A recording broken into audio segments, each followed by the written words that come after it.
ఈ వీడియోలో మీకు తీసుకొస్తున్నటువంటి అంశం ప్రణాళికలకు సంబంధించిన లక్ష్యాల గురించి తెలుసుకునే ప్రయత్నం చేద్దాం. గత వీడియోలో ప్రణాళిక కాలాన్ని ఏ విధంగా గుర్తుపెట్టుకోవాలి అనేది చెప్పినాం.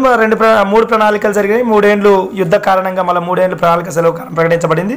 దాన్నే ప్లానింగ్ హాలిడే అని చెప్పడం జరిగింది. ఆ తర్వాత మళ్ళీ 2 ప్రణాళికలు జరిగినాయి. ఆ తర్వాత జనతా ప్రభుత్వం రావడంతో మళ్ళీ 2 సంవత్సరాలు రోలింగ్ ప్లాన్స్ అనేవి వచ్చినాయి.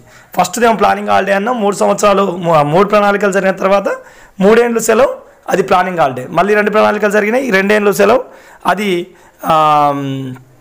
రూలింగ్ ప్లానింగ్ అన్నాం. రూలింగ్ ప్లానింగ్ నిరంతర ప్రణాళికలు అన్నాం. మళ్ళీ 2 ప్రణాళికలు జరిగినాయి. అది రాజకీయ అనిశ్చిత కారణంగా దాన్ని యాన్యువల్ ప్లాన్స్ అని అన్నాం. సో ఈ విధంగా ఫస్ట్ది ప్లానింగ్ హాలిడే, సెకండ్ వన్ వచ్చేసి రూలింగ్ ప్లాన్స్, థర్డ్ వన్ వచ్చేసి యాన్యువల్ ప్లాన్స్ లేదా రాజకీయ అనిశ్చితిగా చెప్పుకోవడం జరిగింది. అయితే ఈ వీడియోలో ప్రధానంగా ప్రణాళిక కాలం కాకుండా ప్రణాళిక యొక్క లక్ష్యాలు చూసే ప్రయత్నం చేద్దాం. ఇంకొకటి ఏ ప్రణాళిక దేనికి ప్రియారిటీ ఇస్తుంది, ఏ అంశానికి ప్రియారిటీ ఇస్తుంది, అదేవిధంగా ప్రణాళిక యొక్క వృద్ధి రేటు లక్ష్యం ఎంత, సాధించేదంతా, ఏ ప్రణాళిక సక్సెస్ అయింది, ఏ ప్రణాళిక ఫెయిల్యూర్ అయింది అనేది ఒకటి చూసుకుంటే మనకి ఇక ప్రణాళికల గురించి దాదాపు పూర్తయినట్టుగా చెప్పుకోవచ్చు. దాదాపు ఆ వర్షన్లో చూసుకుంటే చాలు మనకు ఈ పోలీస్ ఎగ్జామ్స్ ప్రిపరేషన్ టిప్స్లో భాగంగా. ఓకేనా, అయితే ఒకసారి చూద్దాం. మొదటి ప్రణాళిక యొక్క లక్ష్యం వ్యవసాయం. ఇక ఇప్పటి వరకు 12 ప్రణాళికల వరకు జరిగింది. ఆ తర్వాత నీతి ఆయోగ్ రావడంతో ప్రణాళికల రద్దు అనేది జరిగింది. ఓకేనా అండి, 12 ప్రణాళికలు మాత్రమే జరిగినాయి. 1వ ప్రణాళిక కాలం 51 నుంచి 56, దాని లక్ష్యం వ్యవసాయం అన్నాం. 2వ ప్రణాళిక పరిశ్రమలకు ప్రియారిటీ ఇచ్చింది. పరిశ్రమలు దాని లక్ష్యం, భారీ పరిశ్రమల స్థాపన. ఇక 3వ ప్రణాళిక వచ్చేసి ఆహార ధాన్య ఉత్పత్తిలో స్వయం సమృద్ధి అని అంటే మామూలుగా ఏదో ఇంపోర్ట్ చేసుకోవడం కాకుండా మామూలుగా సొంతంగా మనమే పండించుకొని ఇక్కడ స్టెబిలిటీగా సాధించేదాన్ని స్వయం సమృద్ధి అంటాం. ఆహార ధాన్యాల ఉత్పత్తిలో స్వయం సమృద్ధి, ఎక్కడి నుంచో మన దేశానికి ఇంపోర్ట్ కాకుండా మనమే నిలదొక్కడం స్వయం సమృద్ధి. ఆహార ధాన్యాల ఉత్పత్తిలో స్వయం సమృద్ధి అనేది 3వ ప్రణాళిక లక్ష్యం. ఇక 4వ ప్రణాళిక వచ్చేసి ఆర్థిక స్వావలంబన. ఈ 4వ ప్రణాళిక ఎండింగ్ కాలంలో గరీబీ హఠావో అనే నినాదం ఇచ్చింది ఇందిరాగాంధీ.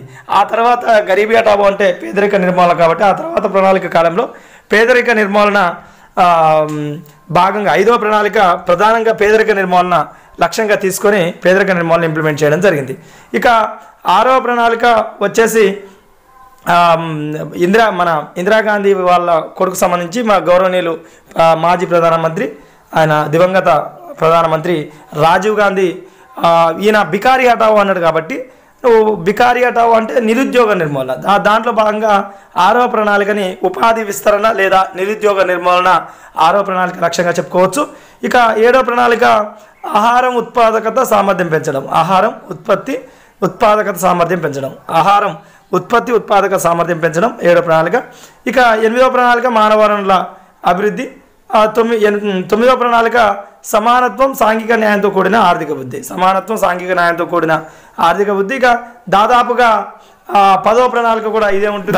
సమానత్వం సాంఘిక న్యాయంతో పాటుగా జననాణ్యత పెంచడం అనేది యాడ్ అవుతుంది. 10వ ప్రణాళికకు సమానత్వం సాంఘిక న్యాయంతో పాటుగా జననాణ్యత పెంచడం యాడ్ అవుతుంది.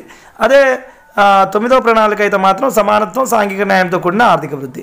ఇక 11వ ప్రణాళిక సత్వర వృద్ధి సమ్మిళిత వృద్ధి. ఇక 11వ ప్రణాళిక అయితే మరింత సాధించగల సమ్మిళిత వృద్ధి. 12వ ప్రణాళిక. ఈ 12 ప్రణాళికల లక్ష్యాలు అనేది ఇది.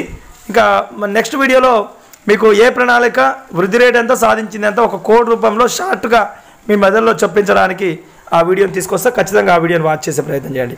ఇంకా ఇదే కాకుండా కరెంట్ అఫైర్స్ కూడా ఈ 4-5 రోజుల్లో సబ్ ఇన్స్పెక్టర్లకు అదేవిధంగా కానిస్టేబుల్లకు కూడా 28వ తారీఖు వరకు వీడియోలు అప్లోడ్ చేస్తూ ఉంటారు. ఇది అండి మీ బాలాజీ చిరమైన, ఇది మీ డూ ఆర్ డై ఛానల్.